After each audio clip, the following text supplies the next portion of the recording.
नमस्कार, आप देख रहे हैं डीडी न्यूज। आपके साथ मैं हूं गौरव श्रीवास्तव। हमारे खास शो नेशन टू नेशन में आप सभी का बहुत बहुत स्वागत है, जहां सरहदों के पार की हर हलचल पर रहती है हमारी पैनी नजर।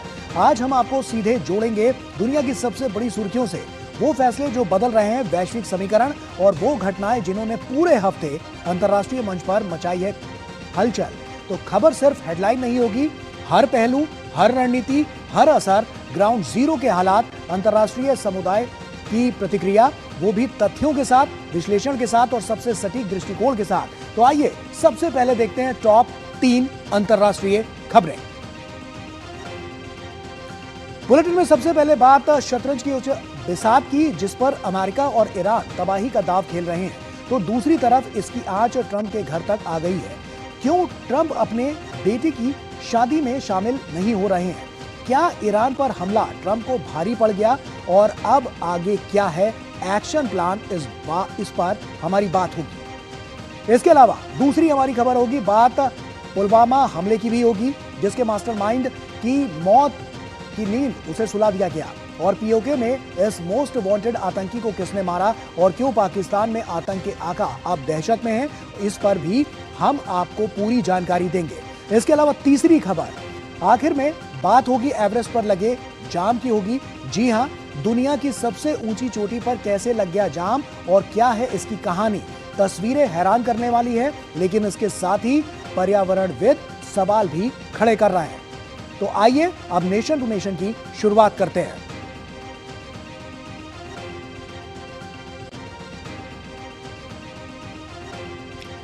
तो इन 3 अहम खबरों पर हमारी नजर होगी और हम आपको बताएंगे कि क्या कुछ खास होने वाला है और किस तरह से ये जो 3 अलग अलग खबरें हैं उनके मायने क्या है, वैश्विक स्तर पर क्या कुछ चल रहा है, ये सब कुछ हम आपको अब बताने की शुरुआत करने वाले हैं। और हम आपको ये भी बताएंगे कि किस तरह से एवरेस्ट पर जो कतार है वो लगती नजर आई है, क्या कुछ इसमें अभी तक निकलकर सामने आया है, किस तरह की गतिविधियां देखने को मिल रही हैं और क्या इसके जो परिणाम है वो निकलते हुए नजर आ रहे हैं। क्योंकि साफ तौर पर ये जो स्थितियां हैं ये इशारा कर रही हैं कि लगातार जो मौजूदा हालात हैं वो किस ओर जाते हुए नजर आ रहे हैं और इस पर पर्यावरणविदों का क्या कहना है, आखिर क्यों ऐसा हो रहा है, ये हम आपको बताएंगे। तो आइए सबसे पहले बात शतरंज की उस बिसात की, जिसमें प्यादे नहीं लाखों लोगों की जान और दुनिया की अर्थव्यवस्था दांव पर लगी हुई है। यहाँ एक और अमेरिका है तो दूसरी ओर ईरान। हर कोई अपने अपने दांव खेल रहा है और सामने वाले को मात देने की कोशिश कर रहा है। यही कारण है कि सीजफायर के बाद भी युद्ध के बादल छटे नहीं हैं। अमेरिकी नौसेना ने ईरान की घेराबंदी कर रखी है, दूसरी तरफ ईरान भी लगातार धमकियां दे रहे हैं। ऐसे में सवाल यह है कि इस बिसात पर आखिरकार मात किसे मिलेगी। तो आइए हम आपको बताते हैं कि आखिर ये क्या कुछ है और इसके दो दूरगामी परिणाम हैं, इसका क्या मायने हैं, ये भी हम आपको समझाने की कोशिश करते हैं। तो मुश्किल कैसे होगी, आइए ये आपको बताते हैं। दरअसल अमेरिका और ईरान एक दूसरे के संपर्क में है, लेकिन अब तक कोई समझौता नहीं हो पाया है। ऐसे में सवाल यह है कि ये मुश्किल कैसे आसान होगी, इस पर हम आपको बताते हैं। क्योंकि वार्ता में मामूली प्रगति, अमेरिकी विदेश मंत्री मार्को रूबियो ने आधिकारिक तौर पर पुष्टि की है कि ईरान के साथ चल रही बैक चैनल कूटनीति में मामूली जो है वो प्रगति हुई है। वहीं हालांकि उन्होंने ये भी साफ किया है कि वो इस प्रगति को बढ़ा चढ़ाकर नहीं दिखाना चाहते, क्योंकि अनिश्चितता अब भी बहुत ज्यादा है। वहीं ट्रंप का अल्टीमेटम भी सामने आया है और सैन्य बैठक भी हुई है।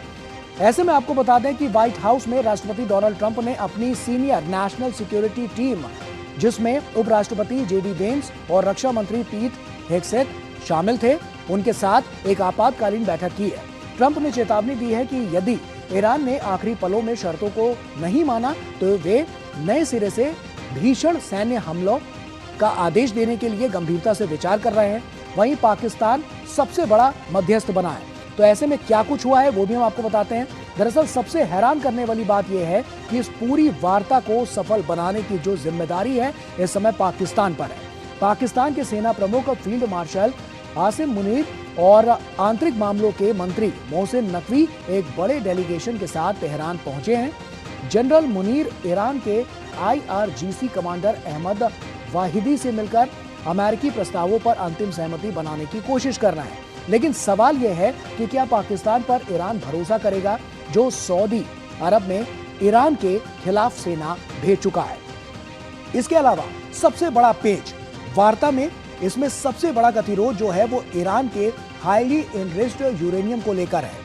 अमेरिका की सख्त शर्त है कि ईरान अपना पूरा यूरेनियम भंडार देश से बाहर भेजे और भविष्य में जीरो एनरिचमेंट की नीति अपनाए, जिसे स्वीकार करना ईरान के लिए अपनी संप्रभुता से समझौता करने जैसा है। वहीं 2 चरणों वाला शांति फॉर्मूला क्या है ये समझिए।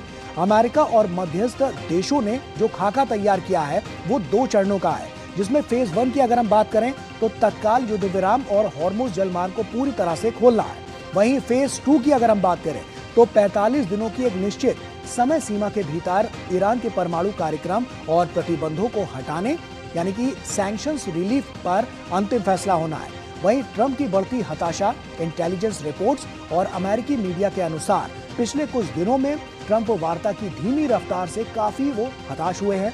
वहीं शुरुआत में वे डिप्लोमेसी को मौका देना चाहते थे, लेकिन ईरान के अड़ियल रुख के कारण अब वे दोबारा युद्ध शुरू करने की ओर झुक रहे हैं। वहीं इजराइल का दबाव, इजराइल का मानना है कि ईरान बातचीत की आड़ में केवल समय ले रहा है ताकि वो अपनी जो सैन्य पोजीशन है उसको और मजबूत कर सके। इसीलिए इजराइल लगातार अमेरिका पर हमले फिर से शुरू करने का दबाव बना रहा है। इसके अलावा हॉर्मुज जलडमरू मध्य का जो विवाद है वो सबसे अहम इसलिए भी हो रहा है क्योंकि दूसरा सबसे बड़ा मुद्दा हॉर्मुज जलमार्ग का ही है।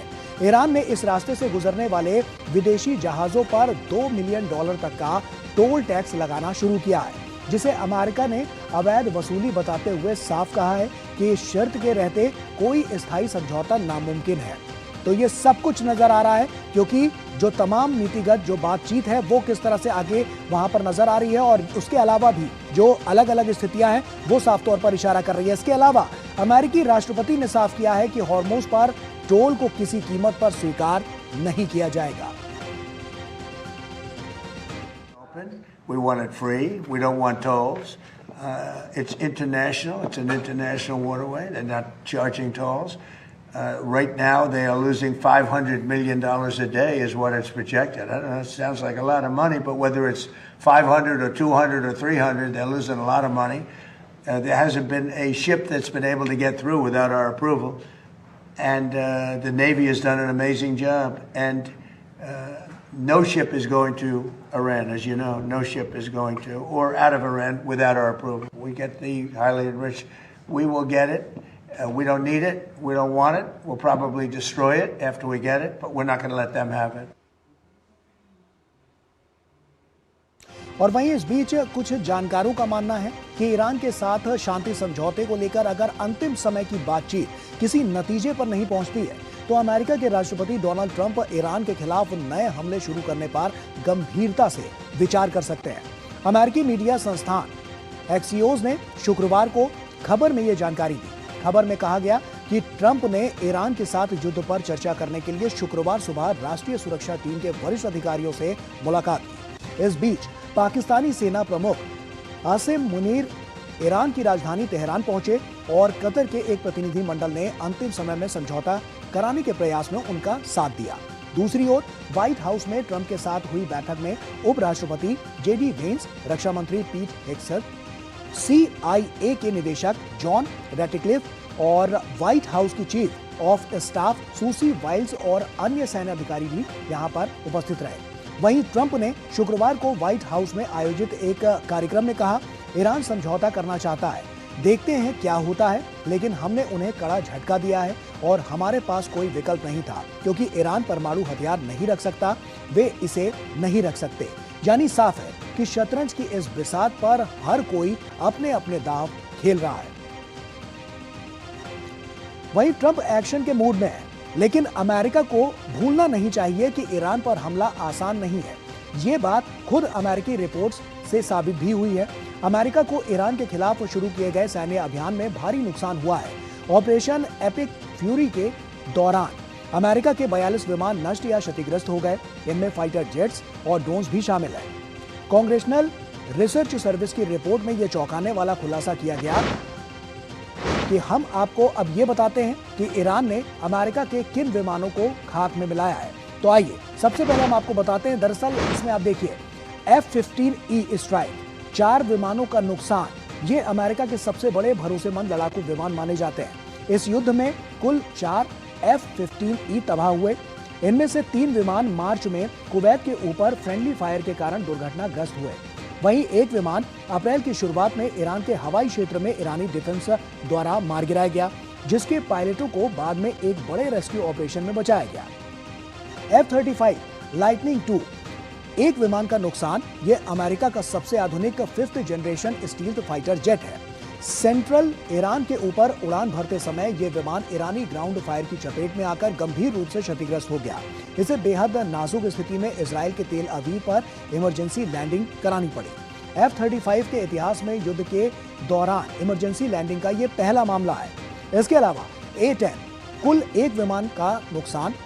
ये जमीनी हमलों और टैंकों को तबाह करने के लिए बना बेहद मजबूत विमान है। अप्रैल में ईरान के ऊपर एक सर्च एंड रेस्क्यू मिशन के दौरान ईरान के मजीद एयर डिफेंस सिस्टम या जमीनी हमले की चपेट में आने से यह बुरी तरह से क्षतिग्रस्त हो गया। इसके अलावा KC-135 स्ट्रेटो टैंकर कुल नुकसान जो हुआ है वो 7 का हुआ है। यह हवा में ही दूसरे लड़ाकू विमानों में ईंधन भरने वाला एरियल रिफ्यूलिंग विमान है और इस विमान को 2 अलग अलग घटनाओं में भारी नुकसान हुआ है। मार्च में इराक के हवाई क्षेत्र में ईरान समर्थित मिलिशिया के हमलों से बचने के दौरान 2 KC-135 विमान आपस में टकरा गए। इनमें से एक क्रैश हो गया जिसमें 6 अमेरिकी सैनिकों की मौत हो गई। दूसरी घटना में सऊदी अरब के प्रिंस सुल्तान एयरबेस पर खड़े 5 टैंकर्स ईरान के बैलिस्टिक मिसाइल और ड्रोन हमलों की चपेट में आकर जमीन पर ही तबाह यानी क्षतिग्रस्त हो गए। वहीं E-3 सेंट्री अवॉक्स ये अमेरिका का आसमान में उड़ता हुआ रडार और कमांड सेंटर है जो पूरे युद्ध क्षेत्र की निगरानी करता है।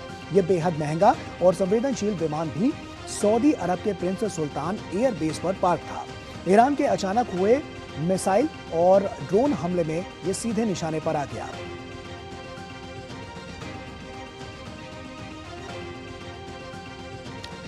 और वहीं दूसरी तरफ ट्रंप लगातार ईरान पर निशाना साध रहे हैं। अमेरिकी राष्ट्रपति डोनाल्ड ट्रंप ने कहा है कि ईरान आतंकवाद का सबसे बड़ा प्रायोजक देश है। And with not only Venezuela, but with Operation Epic Fury, our warriors are ensuring that the world's #1 state sponsor of terror, Iran, #1 state sponsor of terror, they send their money all over the world to create problems. Never going to happen, and they're never going to have a nuclear weapon, and they know that. They know that. Iran अमेरिकी जंग का असर पूरी दुनिया पर पड़ा है, लेकिन अब इसकी आंच है वो ट्रंप के दरवाजे तक भी पहुंच गई है। कैसे? अमेरिकी राष्ट्रपति डोनाल्ड ट्रंप अपने सबसे बड़े बेटे जो उनके हैं डोनाल्ड ट्रंप के जूनियर की शादी में शामिल नहीं हो पाएंगे। ट्रंप ने इसका कारण ईरान युद्ध और उसके बाद पैदा हुए हालातों को बताया है। यानी दुनिया का सबसे शक्तिशाली शख्स अपने ही परिवार के कार्यक्रम में नहीं जा पा रहा है। तो शादी में आखिर क्यों शामिल नहीं हो पा रहे हैं डोनाल्ड ट्रंप? आइए हम आपको ये बताते हैं। दरअसल शादी का जश्न इस शनिवार को बहामास में आयोजित किया जा रहा है और राष्ट्रपति ट्रंप पहले इस वीकेंड न्यू जर्सी के बेडमिंस्टर में रहने वाले थे, लेकिन ईरान के साथ चल रहे गंभीर संकट के कारण उन्होंने अपने सारे प्लान रद्द कर दिए और वे व्हाइट हाउस में ही मौजूद रहेंगे। तो आप समझिए शादी में शामिल नहीं हो पाएंगे Donald Trump. Model Bettina Anderson से शादी वो करेंगे और जो उनके बेटे हैं वो शादी करेंगे और निजी समारोह में सिर्फ चुनिंदा मेहमानों को ही बुलाया गया है। तो ऐसे में आप समझिए कि कितना महत्वपूर्ण ये पूरा कार्यक्रम और उसमें डोनाल्ड ट्रंप नहीं जा पाएंगे क्योंकि डोनाल्ड ट्रंप के बड़े बेटे की ये शादी है और ऐसे में डॉन जूनियर की ये दूसरी शादी होगी। जो उनके बेटे हैं ये उनके बारे में हम आपको बता रहे हैं कि किस तरह से डोनाल्ड ट्रंप के बड़े बेटे की ये शादी है और जिसमें डोनाल्ड ट्रंप नहीं जा पाएंगे क्योंकि जो इस वक्त हालात बने हुए हैं वो किस ओर इशारा कर रहे हैं ये साफ तौर पर नजर आ रहा है। और इसीलिए हम आपको बता रहे हैं कि जो स्थितियां हैं ये किस ओर इशारा कर रही हैं कि एक तरफ तो हम देख रहे हैं कि इंटरनेशनल लेवल पर क्या कुछ चल रहा है, ईरान के साथ अमेरिका के जो इस वक्त जो वॉर चल रही है वो क्या कुछ कह रही है और उसके अलावा भी क्या कुछ है वो सब कुछ वहां पर नजर आ रहा है और इसीलिए ये काफी महत्वपूर्ण हो जाता है। ऐसे में कौन है बेटीना, ये हम आपको बताते हैं कि कौन है बेटीना एंडरसन जो अब ट्रंप के बेटे की पत्नी बनने जा रही है। आइए उनके बारे में भी आपको बताते हैं। तो आपको बता दें कि बेटीना एंडरसन बेहद प्रतिष्ठित परिवार से ताल्लुक रखती हैं। आपको ये भी बता दें कि इनके साथ ही जो ट्रंप के बेटे हैं उनकी शादी हो रही है। पिता हैरी लॉय एंडरसन जूनियर एक जाने माने बैंकर हैं और इसके अलावा मां इंगर एंडरसन एक स्वीडिश मॉडल थी। तो आप समझिए कि जो इनके परिवार के बारे में जो पूरी जानकारियां हैं वो हम आपके साथ साझा कर रहे हैं। इसके अलावा बेटीना एंडरसन फैशन वर्ल्ड का एक बड़ा चेहरा है, वहां पर एक ये बड़ा चेहरा है और बेटीना एंडरसन खुद पर्यावरण संरक्षण के क्षेत्र में काफ़ी सक्रिय हैं। तमाम इनके अलग अलग जो प्रोजेक्ट्स हैं उस पर भी ये काम करती हुई नजर आई हैं। प्रोजेक्ट पैराडाइज फिल्म फंड की जो समिति है उसकी भी ये सदस्य हैं। तो इनके साथ डोनाल्ड ट्रंप के बेटे की शादी हो रही है। तो ऐसे में ये जो दो परिवार हैं वो आपस में मिलते हुए नजर आएंगे। लेकिन अगर इस शादी में डोनाल्ड ट्रंप नहीं जा पा रहे हैं तो आप समझिए कि ये कितनी बड़ी बात है कि अपने बेटे की शादी में ही नहीं जा पाना, और वो भी इस वजह से क्योंकि जो माहौल है अनिश्चितता भरा वैश्विक स्तर पर वो साफ तौर पर यहाँ पर नजर आ रहा है। डोनाल्ड ट्रंप जूनियर अपने भाई एरिक ट्रंप के साथ मिलकर अपने पिता के अरबों डॉलर के बिजनेस साम्राज्य ट्रंप ऑर्गेनाइजेशन का कामकाज संभालते हैं। कुछ इनके बारे में भी जानकारी हम आपके साथ साझा कर रहे हैं और इसके साथ ही वे अमेरिकी राजनीति में भी काफी सक्रिय हैं और अपने पिता डोनाल्ड ट्रंप के राष्ट्रपति चुनाव अभियानों और राजनीतिक रैलियों में हमेशा सक्रिय भी नजर आते रहे हैं। वहीं डोनाल्ड ट्रंप जूनियर अपने पिता के राजनीतिक आंदोलन मेक अमेरिका ग्रेट अगेन के सबसे बड़े प्रचारकों में से एक हैं। तो ये जानकारी काफी महत्वपूर्ण है इनके बारे में। सुनिए अपने बेटे की शादी में जब ट्रंप नहीं जा पा रहे तो उस पर ट्रंप ने क्या कहा है, आइए आपको ये सुनवाते हैं। He'd like me to go, but it's going to be just a small little private affair, and I'm going to try and make it. I'm in the midst. I said, you know, this is not good timing for me. I have a thing called Iran and other things. That's one I can't win on. If I do attend, I get killed. If I don't attend, I get killed. By the fake news, of course, I'm talking about. No, but he's got a very person who I've known for a long time, and hopefully they're going to have a great marriage. तो ये तो रही बात Trump की। अब पुलवामा की बात करते हैं। दरअसल पुलवामा हमले की जिसमें हम बात कर रहे हैं 40 जवानों की शहादत को आज देश भी सलाम कर रहा है। दूसरी तरफ इस हमले में शामिल आतंकियों का अब पाकिस्तान के अंदर सफाया जो है वो हो रहा है। पीओके में पुलवामा हमले में शामिल आतंकी हमजा बुरहान की हत्या कर दी गई है। मुजफ्फराबाद के एम्स कॉलेज के बाहर हमलावरों ने कई गोलियां चलाई हैं और जिनमें से 3 उनके सिर में लगी हैं। गंभीर हालत में उसे अस्पताल ले जाया गया है जहां उसकी मौत हो गई। हमजा बुरहान जम्मू कश्मीर के पुलवामा जिले का रहने वाला था। वो पहले आतंकी संगठन अल बद्र से जुड़ा हुआ था। कौन था हमजा, आइए ये भी आपको बताते हैं। आपको बता दें कि हमजा बुरहान अबू दुजाना, अबू कासिम बुरहान वानी और जाकिर मूसा का करीबी सहयोगी माना जाता था। उसके पाकिस्तान की खुफिया एजेंसी ISI से भी काफी करीबी संबंध थे। पीओके में हमजा बुरहान की जो हत्या हुई है उसको लेकर हम ये जानकारी आपके साथ साझा कर रहे हैं। पुलवामा हमले का ये मास्टरमाइंड था। अज्ञात बंदूकधारियों ने इसकी हत्या की थी और मुजफ्फराबाद में हमजा बुरहान को गोली मारी गई। मौके पर ही हमजा बुरहान की मौत हो गई। 2022 में भारत ने आतंकवादी इसे घोषित किया था। 2017 में हमजा बुरहान पाकिस्तान गया था। पाकिस्तान में आतंकी संगठन अल बद्र में वो शामिल हुआ। इसके अलावा मारे गए आतंकी को लेकर अगर हम बताएं तो ऐसा नहीं है कि ये पहला आतंकी जिसे पाकिस्तान के अंदर ढेर किया गया है। इससे पहले भी अगर हम बात करें तो लश्कर-ए-तैयबा से जुड़े आतंकी मोहम्मद कासिम की फरवरी 2026 में पाकिस्तान के पेशावर में गोली मारकर हत्या कर दी गई। रिपोर्ट्स के मुताबिक अज्ञात बंदूकधारियों ने उस पर हमला किया था। अप्रैल 2026 की अगर बात करें तो उसमें पाकिस्तान के बहावलपुर में जैश ए मोहम्मद के सीनियर कमांडर सलमान अजहर की संदिग्ध परिस्थितियों में मौत हो गई। सलमान अजहर को जैश ए मोहम्मद प्रमुख मसूद अजहर का करीबी सहयोगी माना जाता था। जैश ए मोहम्मद वही आतंकी संगठन है जिसे भारत, अमेरिका और संयुक्त राष्ट्र आतंकवादी संगठन घोषित कर चुके हैं। पाकिस्तान के खैबर पख्तूनख्वा क्षेत्र में लश्कर-ए-तैयबा के कमांडर शेख यूसुफ अफरीदी की अप्रैल 2026 को अज्ञात हमलावरों ने गोली मारकर हत्या कर दी। यूसुफ अफरीदी को लश्कर-ए-तैयबा के बड़े नेटवर्क से जुड़ा हुआ माना जाता था। पाकिस्तान की राजधानी इस्लामाबाद में मई 2026 में हिजबुल मुजाहिदीन का सीनियर कमांडर सज्जाद अहमद संदिग्ध परिस्थितियों में मारा गया था। पिछले कुछ समय में अगर हम बात करें तो पाकिस्तान में अननोन गनमैन आतंकियों का काल बन चुके हैं। लिस्ट लंबी है। अगर इस पर हम नजर डालें तो अप्रैल 2026 में लश्कर-ए-तैयबा का आतंकी आमिर हमजा, मार्च 2026 में जैश ए मोहम्मद का आतंकी मोहम्मद ताहिर अनवर और 15 मार्च 2002 में लश्कर-ए-तैयबा का ये जो आतंकी है उसकी अगर हम बात करें तो अबू कताल, तो उसकी अगर हम बात करें तो लश्कर-ए-तैयबा में तो उसकी यहाँ पर मौत हुई। नवंबर 2023 की अगर बात करें तो लश्कर-ए-तैयबा का आतंकी ख्वाजा शाहिद, वहीं नवंबर 2023 में लश्कर-ए-तैयबा का आतंकी अकरम खान गाजी और अक्टूबर 2023 में जैश ए मोहम्मद का आतंकी शाहिद लतीफ। वहीं सितंबर 2023 में लश्कर आतंकी अदनान अहमद, मार्च 2022 में जैश आतंकी जहूर मिस्री भी इसी तरह से मारे गए। यानी साफ है कि आतंकियों को चुन चुनकर मारा जा रहा है।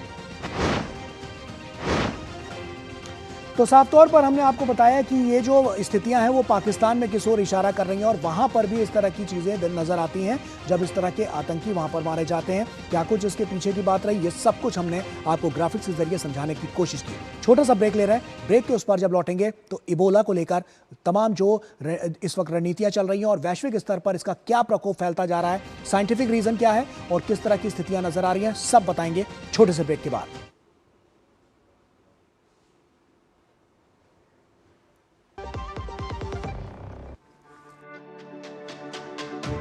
मेरी पसंद, मेरी पसंद, मेरी पसंद, मेरी पसंद, हमारी पसंद, हम सबकी पसंद। मजबूत देश का मजबूत सरिया हो गया स्टील।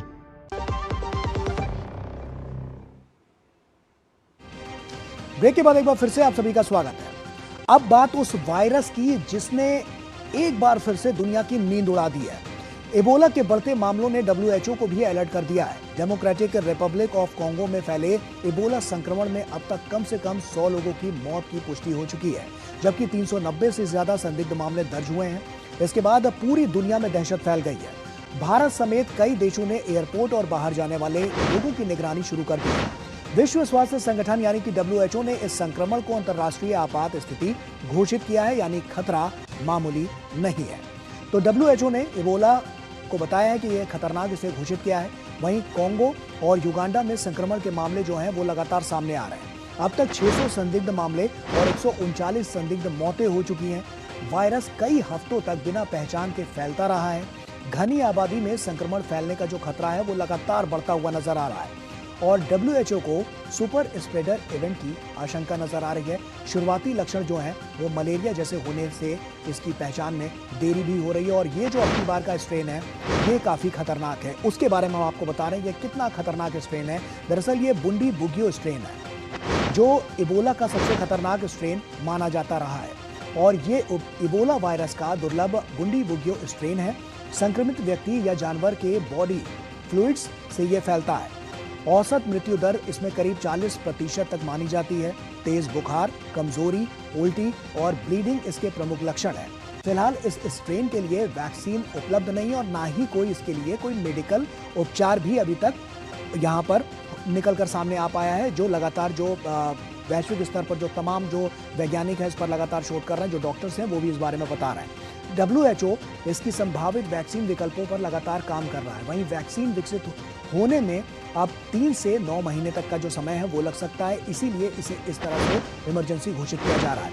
संक्रमण की चेन की पहचानने और उसको रोकने पर WHO का साफ तौर पर फोकस है, क्योंकि WHO ने इस बात को लेकर अपनी जो बात है वो रखी है, किस तरह से अलर्ट पर रखा है और किस तरह से जो लगातार नोटिफिकेशन है वो उनकी तरफ से भेजे जा रहा है। WHO ने इबोला के खतरे का स्तर बढ़ाते हुए, इसको देखते हुए क्या कुछ कहा है, आइए आपको सुनवाते हैं।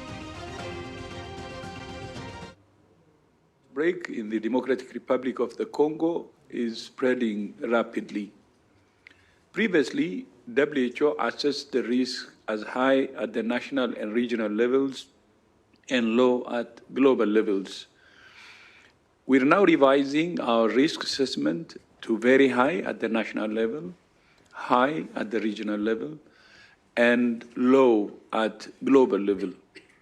So far, 82 cases have been confirmed in DRC, with 7 confirmed deaths. But we know the epidemic in DRC is much larger. There are now almost 750 suspected cases and 177 suspected deaths.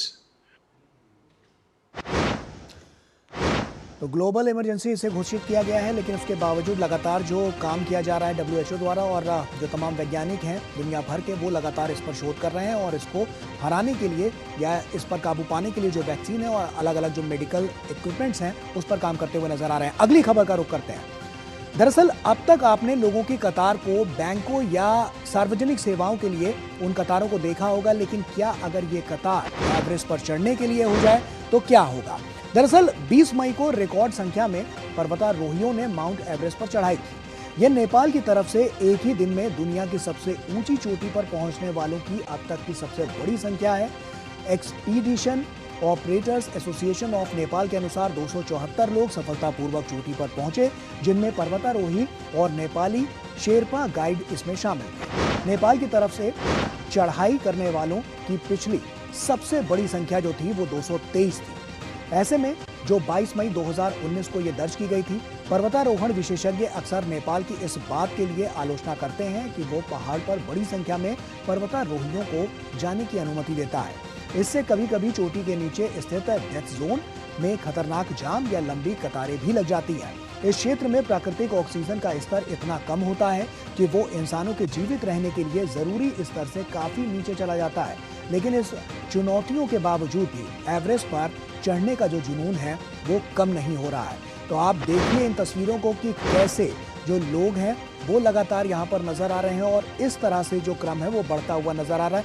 ये तस्वीरें काफी कुछ बयां कर रही हैं कि किस तरह से जो इस तरह के जो माउंटेन्स होते हैं वहाँ पर लोग जब चढ़ाई करने के लिए जाते हैं और ख़ासतौर पर जब एवरेस्ट की हम बात करते हैं तो वो लोगों के लिए कितना ज़्यादा यहाँ पर अपना अट्रैक्शन जो है वो दिखाता हुआ नजर आता है, जिससे जो पर्वतारोही हैं वो यहाँ पर आगे बढ़ते हुए नजर आते हैं और इस तरह की तस्वीरें जो हैं वो निकलकर सामने आती है। तो इसी के साथ नेशन टू नेशन में फिलहाल अभी के लिए इतना ही। पूरी टीम को दीजिए इजाजत। आप बने रहिए डीडी न्यूज़ के साथ। नमस्कार।